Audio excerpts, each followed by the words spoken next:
ایک عورت نے اپنے شوہر کے تنگ حالات کی بنا پر ایک خوشحال آدمی کے گھر گئی اور دروازہ کھٹکھٹایا۔ ایک خادم باہر آیا اور اس سے پوچھا، تم کیا چاہتی ہو؟ عورت نے کہا، میں تمہارے مالک سے ملنا چاہتی ہوں۔ خادم نے پوچھا، تم کون ہو؟ عورت نے کہا، اسے بتاؤ کہ میں اس کی بہن ہوں۔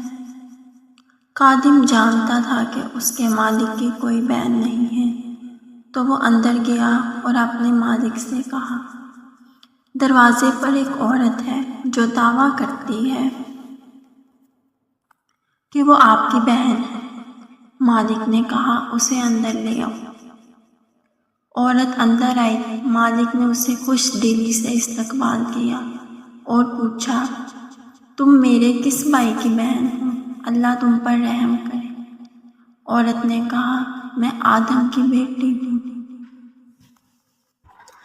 خوشحال آدمی نے اپنے دل میں سوچا، یہ عورت واقعی بے یار و مددگار ہے، میں پہلا شخص ہوں گا جو اس کی مدد کرے گا۔ عورت نے کہا، اے میرے بھائی، شاید آپ جیسے لوگوں کو معلوم نہ ہو کہ غربت کا ذائقہ کتنا کڑوا ہوتا ہے۔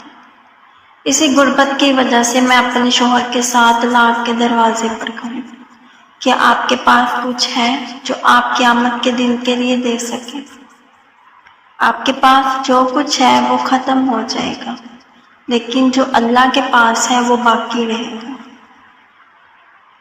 تو خوشحال آدمی نے کہا، دوبارہ کہو۔ عورت نے کہا، اے میرے بھائی، شاید آپ جیسے لوگوں کو معلوم نہ ہو کہ غربت کا ذائقہ کتنا کڑوا ہوتا ہے۔ اسی غربت کی وجہ سے میں اپنے شوہر کے ساتھ طلاق کے دروازے پر کھڑی ہوں۔ کیا آپ کے پاس کچھ ہے جو آپ قیامت کے دن کے لیے دے سکیں؟ آپ کے پاس جو کچھ ہے وہ ختم ہو جائے گا، لیکن جو اللہ کے پاس ہے وہ باقی رہے گا۔